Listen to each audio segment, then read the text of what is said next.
నమస్తే, welcome to Andhraprabha. నేను విద్య.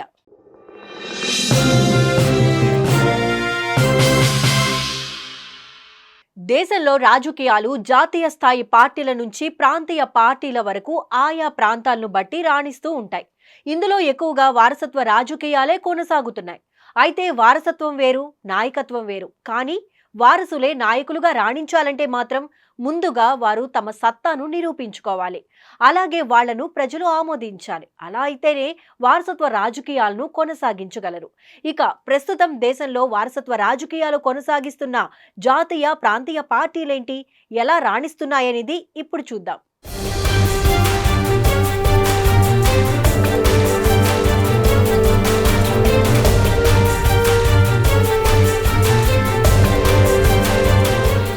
జాతీయ స్థాయి పార్టీల్లో వారసత్వ రాజకీయాలు ఎక్కువగా భారత్లోనే కనిపించడం గమనార్హం. ఇందులో ఫస్ట్ కాంగ్రెస్ పార్టీ గురించి చెప్పుకోవచ్చు. నెహ్రూ నుంచి రాజీవ్ గాంధీ వరకు వారి వారి నాయకత్వాలను కొనసాగిస్తూ అధికారాన్ని చేపట్టారు. తరువాతి తరానికి చెందిన రాహుల్ గాంధీ దేశవ్యాప్తంగా పాదయాత్ర నిర్వహించి ప్రజలకు చేరువైనప్పటికీ అధికారానికి మాత్రం ఆమడ దూరంలోనే ఉండిపోయారు. దీన్ని బట్టి చూస్తే పాదయాత్రలు చేస్తే సరిపోదు, ప్రజల నాడిని పసిగట్టాలని తెలుస్తోంది.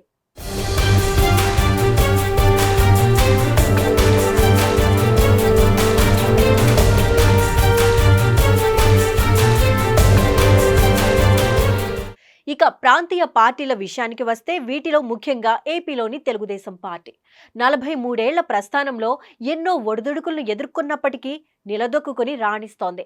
టీడీపీలో కూడా వారసత్వ రాజకీయమే కొనసాగుతున్నప్పటికీ నేతలు తమ టాలెంట్తో ప్రజలను మెప్పించి ముందుకు సాగుతున్నారు. దిగ్గజ నటుడు ఎన్టీఆర్ స్థాపించిన టీడీపీ ఆనాటి కాంగ్రెస్ ను మట్టి కరిపించి కేవలం 9 నెలల్లోనే అధికార పీఠం ఎక్కింది. ఎన్నో విమర్శలను, అవమానాలను ఎదుర్కొని ఊరు వాడా తిరిగి ప్రజల గుండెల్లో గూడు కట్టుకున్నారు.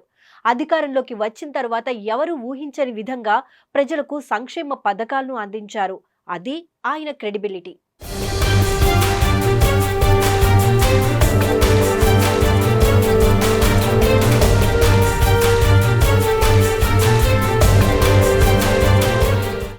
ఎన్టీఆర్ తరువాత రాజకీయ వారసత్వాన్ని కొనసాగిస్తూ చంద్రబాబు రంగ ప్రవేశం చేశారు. మొదట్లో ఎన్నో సవాళ్లను ఎదుర్కొన్న ఆయన ముఖ్యమంత్రిగా పదవి బాధ్యతలను అందుకున్నారు. ప్రభుత్వాన్ని, పార్టీని జనాభిప్రాయాలకు అనుగుణంగా నడిపిస్తూ వచ్చారు. తన విజన్తో రూపొందించిన అనేక అభివృద్ధి కార్యక్రమాలు అమలు చేసి ప్రపంచ స్థాయిలో తనదైన మార్క్ చాటారు చంద్రబాబు. రాజకీయంగా ఆటుపోట్లు వచ్చినప్పటికీ అన్నింటినీ ఎదురొడ్డి 4వ సీఎంగా సత్తా చాటుతున్నారు. మరోవైపు టీడీపీ అధినేతగా పార్టీ కోసం అహర్నిశలు శ్రమిస్తున్నారు.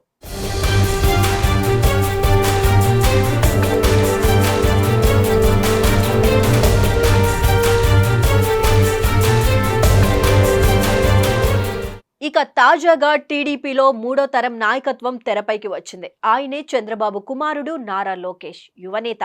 తండ్రి జైలు పాలైనా ఏమాత్రం అధైర్యపడకుండా, విమర్శలకు కుంగిపోకుండా పాదయాత్ర చేపట్టి ప్రజలకు చేరువయ్యారు.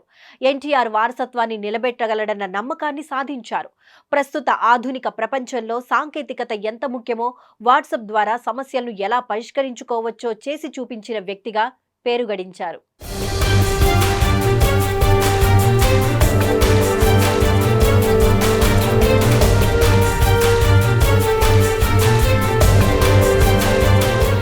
తండ్రి బాటలోనే ఒక్కో అడుగు వేస్తున్న లోకేష్ ఐటీని కేవలం ఉద్యోగాల కోసమే కాదని రోజువారీ జీవితాలను సైతం మారుస్తుందని నిరూపించారు.